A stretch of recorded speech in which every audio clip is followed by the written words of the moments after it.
College football is a world of second chances and comeback stories. Few embody that more than Steve Sarkisian. From his days slinging passes at BYU to leading Texas to back-to-back college football playoff appearances, Sarkisian's journey has been anything but ordinary. It's a story of resilience, redemption, and ultimately reinvention. In this video, we're diving deep into the career of Steve Sarkisian, the highs, the lows, and the climb back to the top of the college football world. Before we jump in, if you're a college football fan, make sure to hit that subscribe button. At 10,000 subscribers, we're doing a massive giveaway, so join the team and let's dive in. Steve Sarkisian's football career began where many legends start, at the junior college level. Playing at El Camino Junior College, Sarkisian quickly made a name for himself as a precise and confident quarterback. His performance earned him a transfer to BYU, where he joined one of the most quarterback-friendly systems in college football history under Lavelle Edwards. Sarkisian's time at BYU was nothing short of prolific. In 1996, he led the Cougars to a 14-1 record, capped off with a win in the Cotton Bowl against Kansas State. His stats? Over 4,000 passing yards, 33 touchdowns, and the title of the nation's most efficient passer. The Cougars finished number 5 in the AP poll, and Sarkisian cemented his legacy as one of BYU's greats. But more than his stats, it was his leadership that stood out. Sarkisian's ability to command an offense hinted at a future beyond playing, one that would see him on the sidelines. After a brief stint in the CFL, Sarkisian transitioned into coaching, joining USC in 2001 as a quarterbacks coach under the legendary Pete Carroll. It didn't take long for his talent to shine. Working with Carson Palmer, Sarkisian helped develop a quarterback who would go on to win the Heisman Trophy and become the number 1 overall pick in the NFL draft. By 2007, Sarkisian had risen to the role of offensive coordinator, crafting explosive game plans that featured stars like Matt Leinart, Reggie Bush, and Lendale White. USC's dominance during this era was unparalleled, and Sarkisian's reputation as an offensive mind skyrocketed. In 2009, Sarkisian took on his first head coaching job at the University of Washington, inheriting a program that had just endured a winless 0-12 season. Expectations were low, but Sarkisian quickly proved that he was up to the task. In his very first season, Washington upset number 3 USC, signaling that the Huskies were no longer a pushover.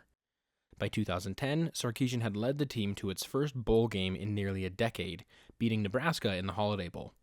Under his leadership, Washington became a consistent bowl contender, and he developed standout players like Jake Locker and Keith Price.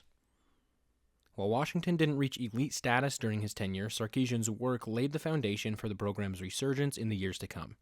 He'd proven he could rebuild a broken program and make it competitive again.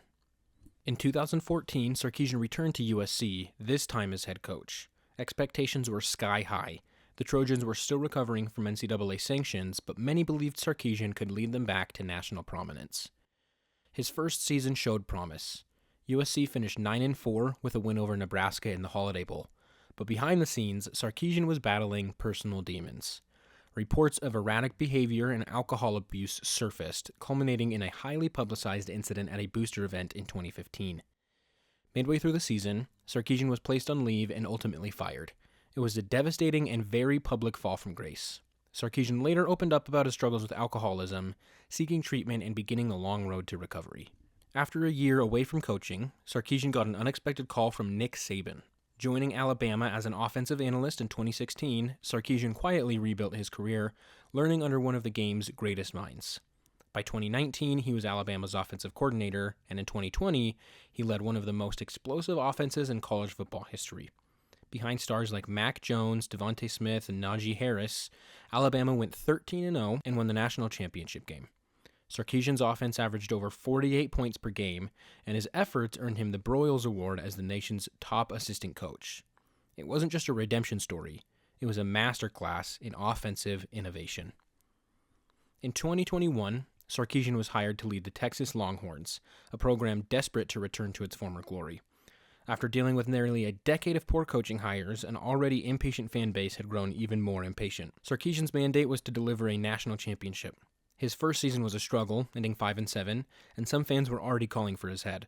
But Sarkisian remained committed to building a team that could compete on the national stage. 2022 brought a slightly better 8-5 record with an Alamo Bowl loss to Washington, but by 2023, Texas was back.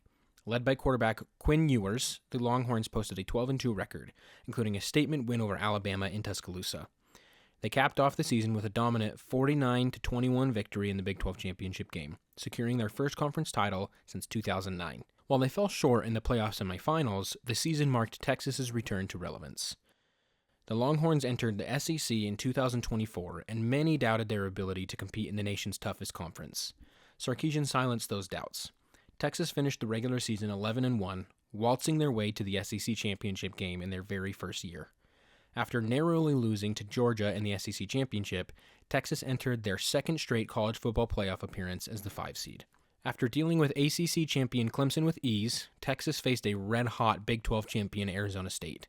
A game that went into double overtime, Texas was given all they could handle, but a game-winning interception by defensive back Andrew McCaba helped the Longhorns to advance to the semifinal, where they lost to Ohio State University. Despite the playoff loss, Sarkisian agreed to a new 7-year contract extension with the University of Texas. The program is in as good a spot as they've been over the last 2 decades. Sarkisian's journey is one of redemption, resilience, and reinvention. From the highs of BYU to the lows of his dismissal at USC, and now leading Texas to the brink of a national championship, his story is a testament to perseverance. Let us know what you think in the comments below. Will Texas bounce back next year and make the national championship game? Don't forget to like and subscribe for more in-depth stories from the world of college football, and let us know which school you think we should feature next.